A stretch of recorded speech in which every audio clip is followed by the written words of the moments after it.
I think that telling a false but sensational victim story to a media outlet, especially when that's done anonymously, is similar to the tactics of a terrorist action, where the true motive for the conflict is not made clear at the outset. They're simply looking for what can get them the most media attention. And anymore, they know that they can count on the media to help them to achieve maximum impact with something that's sensational like that. And also in the sense that they show no regard for civilian bystanders that may be hurt by their actions. And then even if a terrorist is later caught, exposed and caught, the fact that their sensational actions made the headlines has written them into the consciousness of everyone who hears about it. So they've still achieved their goal of creating an atmosphere of suspicion and fear. And that's hard to undo. The damage is done. I think an example of that can be seen in what happened to the Wendy's restaurant chain a few years ago, when a woman went on TV claiming to have found a finger in her bowl of chili.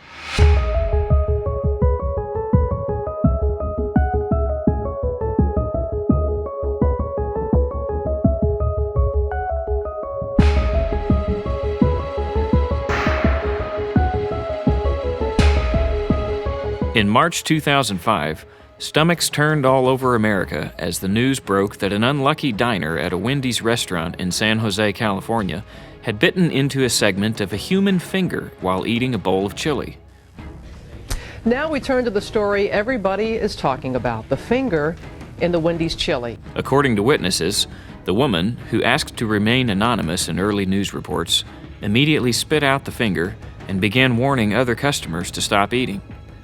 Later revealing her identity as Ana Ayala from Nevada, she soon appeared on ABC's Good Morning America to tell her story. And suddenly I chew something that's kind of hard, crunchy, spit it out. At first I wasn't sure what it was.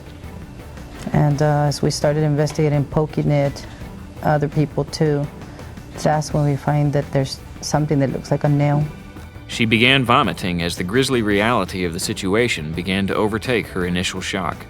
You know, just knowing that there was a human remain in my mouth, you know, something in my mouth. It's disgusting. It's tearing me apart inside. It's nasty. Ayala hired a lawyer and began to press charges against Wendy's. The Associated Press quoted her lawyer saying, "The local Wendy's store that sold it is responsible. There's no question about that." But after an initial investigation, Wendy's steadfastly insisted that the finger did not enter the food chain through their restaurant or their suppliers.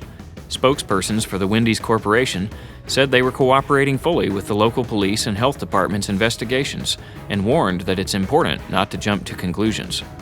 They also pointed out Wendy's has been doing business in the area for more than 25 years and never had a serious problem before. Health inspectors said the restaurant appeared to be generally clean and well maintained. But for many Americans, the good report from the health inspector and Wendy's claim to a good reputation did little to lessen their sympathy for the poor woman who appeared to be the victim of a giant corporation. Some criticized Wendy's for claiming innocence. The incident was simply too revolting, and the initial evidence so obvious. One customer, outraged that the Wendy's location continued to serve food the next day, told the San Francisco Chronicle, "How can you trust somebody like that? You're still serving food, which basically means you don't care."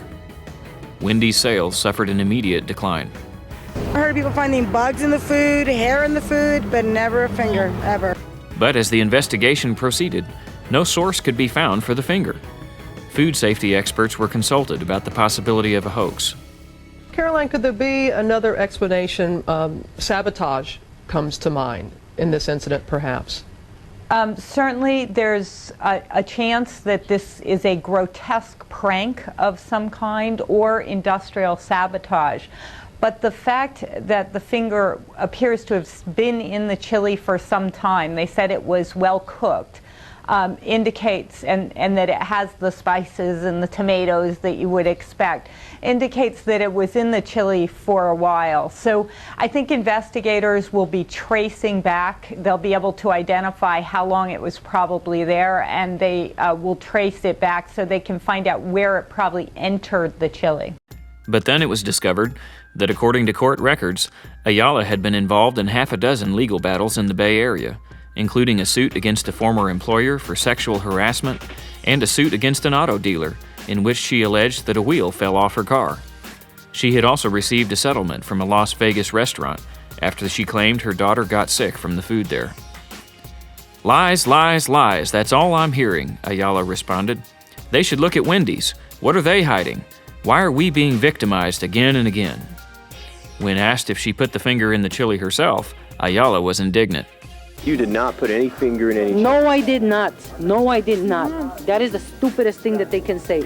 Now I'm very angry. Where would I get a finger? Forensic tests were released that proved that Ayala never actually bit into the finger, but her lawyer was steadfast.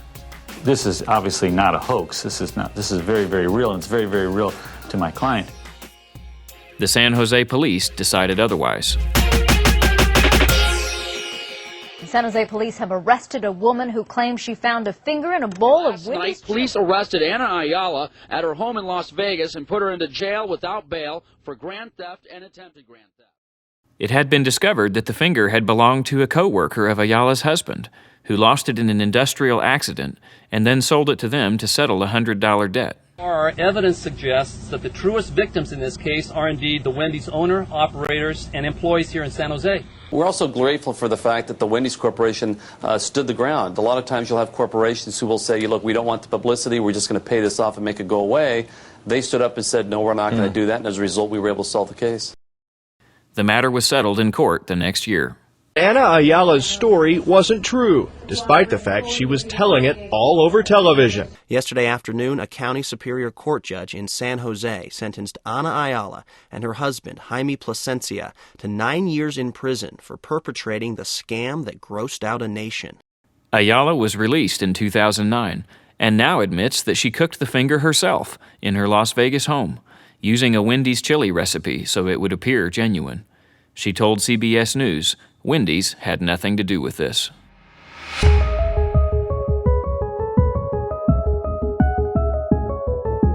Nonetheless, the damages caused by one unscrupulous individual's sensational story are all but impossible to rectify. For many Americans today, the Wendy's brand name still instantly calls to mind the revolting images of the severed finger, the ex-member that made the headlines.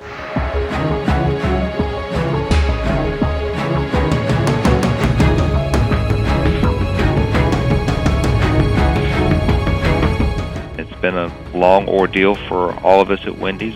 It's something that no one should have to go through.